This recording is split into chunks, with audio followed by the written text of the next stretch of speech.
Percentage का मतलब क्या होता है? कोई भी चीज अपने आप में 100% होता है। तो परसेंटेज क्या होता है? कोई भी चीज अपने आप में 100% होता है।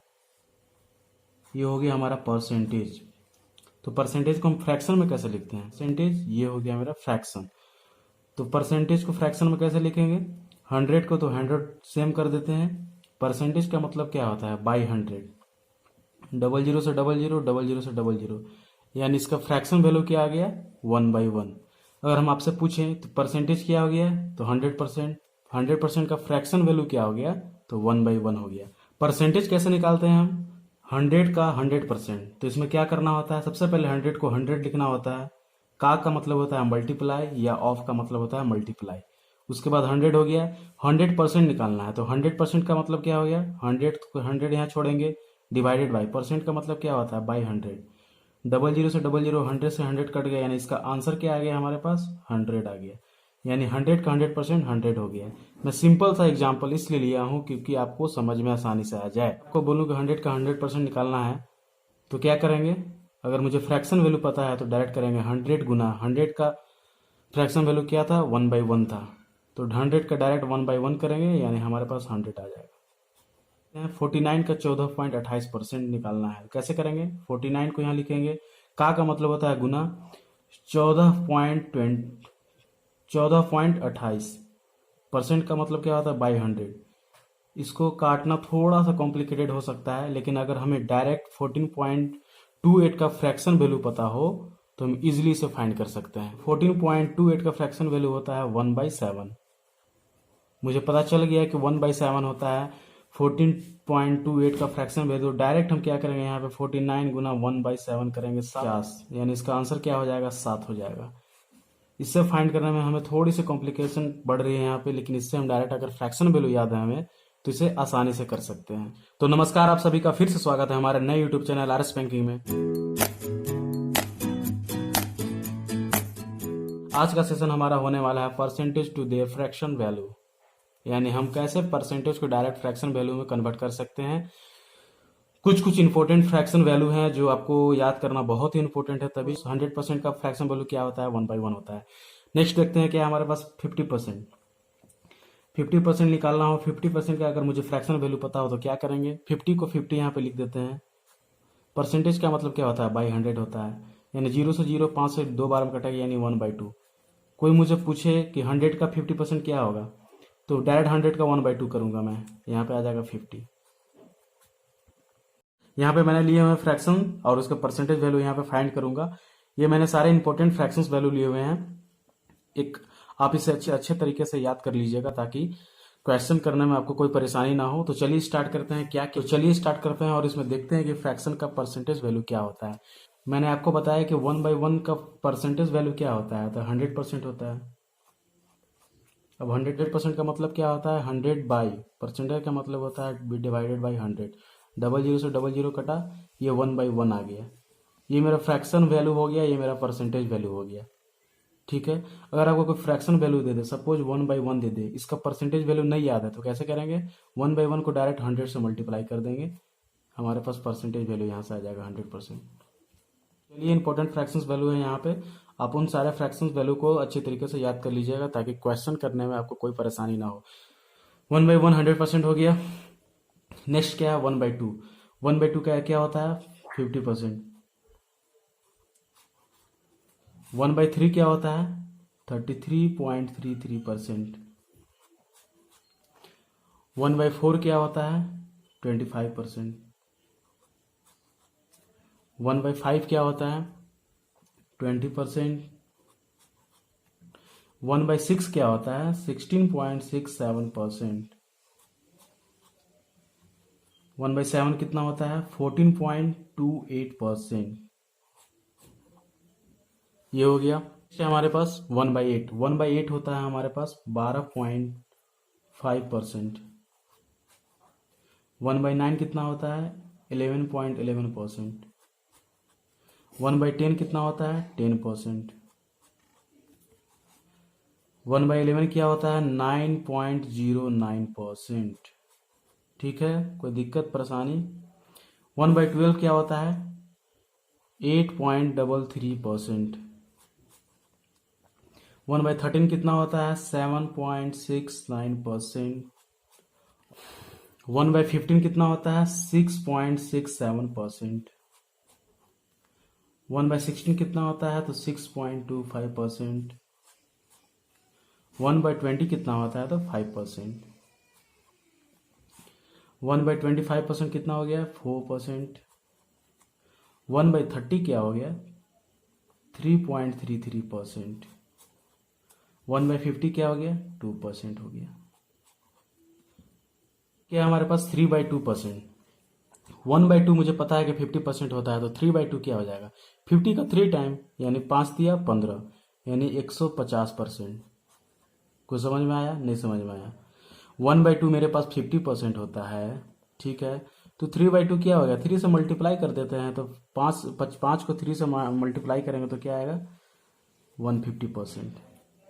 1/3 का डबल हो जाएगा, तो 33 गुना का होता है 66, 6.66%। 1/4 होता है हमारे पास 25%, तो 3/4 कितना होता है हमारे पास? 75%। डायरेक्ट क्या करना है? 3 से मल्टीप्लाई कर देना है।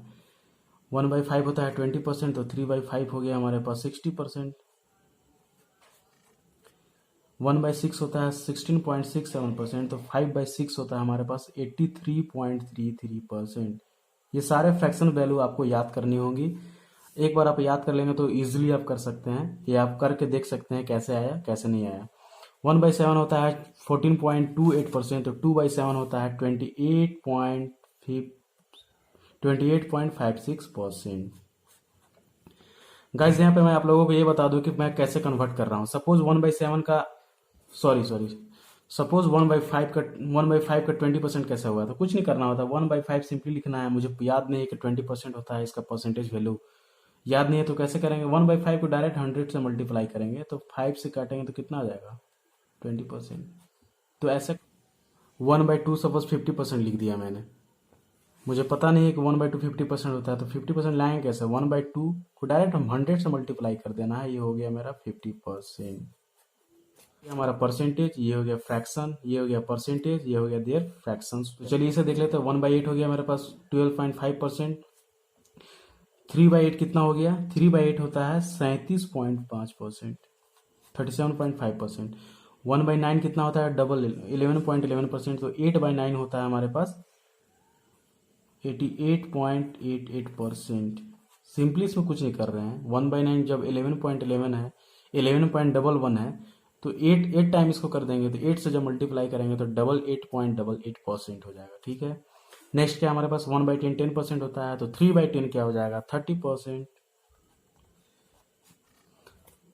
नेक्स्ट देख लेते हैं 3/7 कितना हो गया? 42.84 सॉरी। 1/7 होता है 14.28, तो 3/7 3 टाइम हो जाएगा इसका। 4/7 कितना होता है? तो 57.14%। 5/7 क्या होता है? 71.42%। 8 क्या होता है? 87.5%। 1/11 होता है 9.09%। 2/11 क्या हो जाएगा? 1/11 जब 9.09% हो गया तो 2/11 हो जाता है मेरे 2/11 हो जाएगा मेरे पास इसका डबल, यानी 18.18%। 3/11 क्या हो जाएगा? इसका 3 टाइम, यानी 9 या 27.27%। 4/11 क्या हो गया? 36.36%। तो 1/9 क्या हो गया? 11.11%। 2/9 क्या हो जाएगा हमारे पास? 22.22%। 3/9 क्या हो जाएगा? 33.33%। यहाँ पे मैं आप लोगों को एक चीज़ और बताना चाहता हूँ कि अगर आपको सडनली फ्रैक्शन वैल्यू याद नहीं आ रहे हैं तो कैसे फाइंड कर सकते हैं। सपोज 37.5% यहाँ पे दिया हुआ है, हमें पता है कि 3/8 होता है, अगर याद है तो ठीक है, 3/8 होता है, हम डायरेक्ट कर सकते हैं। तो इसे दो पार्ट में ब्रेक कर सकते हैं। क्या ब्रेक कर सकते हैं? मुझे यहाँ पे दिख रहा है कि 37.5% क्या होता है, एक तो 12.5% और प्लस 25%, यानी 12.5 और 25% अगर हम ऐड करेंगे तो 37.5% होगा। तो 12.5% का तो मुझे पता है कि फ्रैक्शन वैल्यू 1/8 होता है, और 25% का फ्रैक्शन वैल्यू होता है 1/4। तो सिंपली क्या कर देंगे, इसे एलसीएम लेंगे, 8 हो जाएगा, यहाँ 1 हो जाएगा, 4 से 2 बार में जाएगा, यानी 3/8। और मुझे पता भी था कि 37.5% का वैल्यू 3/8 होता ही है। तो एक तरीका एक और है, तो ये एक और तरीका है जो आप जल्दी से फाइंड कर सकते हैं। ये जल्दी 2.5%, अगर याद है तो डायरेक्ट 5/8 कर देंगे हम, 5/8 कर देंगे डायरेक्ट, कोई भी चीज़ का 5/8 कर देंगे। अगर मुझे याद है तो डायरेक्ट 5/8 कर देंगे, लेकिन याद नहीं है तो कैसे इसे ब्रेक करेंगे। सबसे पहले इसे ब्रेक करना होता है, कैसे ब्रेक करेंगे। 62.5 दिख रहा है, तो सबसे पहले 12.5% मुझे दिख गया, प्लस कितना बच रहा है, 50% बच रहा है। तो क्या करेंगे, यहाँ पे 12.5% का फ्रैक्शन वैल्यू होता है 1/8, 50% का फ्रैक्शन वैल्यू होता है 1/2। सिंपली इसका कर देना है एलसीएम, 8 हो जाएगा, 1 हो जाएगा, 2 से 4 बार में जाएगा, 4 और 5/8। तो इस तरीके से आप ब्रेक करके फ्रैक्शन वैल्यू फाइंड कर सकते हो। याद है तो आसानी से हो ही जाएगा, अगर याद नहीं है तो इस तरीके से आप कर सकते हो। ये अब देख लेते हैं 87.5%। 87.5% 7/8 होता है, मैं आपको बता दूं। अगर आपको याद है तो 7/8 कर सकते हैं, लेकिन याद नहीं है तो कैसे इसको ब्रेक करना होता है। तो यहाँ पे दिख रहा है मुझे 37.5 प्लस 50%, यानी 50 और 37.5 जोड़ेंगे तो 87.5% होता है। 50% का फ्रैक्शन वैल्यू होता है 1/2, 37 का होता है 3/8। इसका एलसीएम लेंगे तो इसका हो जाएगा 8, यहाँ हो जाएगा 3, यहाँ पे हो जाएगा 2 से 4 बार में जाएगा, 4 और 3 7/8। तो ये दोनों हो गया। कुछ लोग बोलेंगे 37 का याद नहीं आ रहा, 37 को भी 2 पार्ट में कर देंगे। कैसे करेंगे, एक हो जाएगा 12.5%, एक हो जाएगा तुम्हारे पास 25%, ऐसे कर सकते हैं। तो यहाँ पे मैंने सारे मोस्ट इंपॉर्टेंट फ्रैक्शंस वैल्यू करा दिए हैं। आप उन सभी फ्रैक्शंस वैल्यू को क्या करना है, याद कर लेना है और 1-2 बार प्रैक्टिस कर लेना है। इससे आपको सिंप्लीफिकेशन या सारे कोई भी मैथ्स का क्वेश्चन करने में या परसेंटेज निकालने में किसी प्रकार की कोई परेशानी नहीं होगी, आप जल्दी फाइंड कर सकते हो। आई होप कि आप लोग, अगर आप लोगों ने चैनल को सब्सक्राइब नहीं किया है तो चैनल को सब्सक्राइब कर ले और बेल आइकन को प्रेस करना ना भूले, ताकि आने वाले वीडियोस की नोटिफिकेशन मिलती रहे। थैंक यू, मिलते हैं हमारे अगले नेक्स्ट सेशन में। Thank you.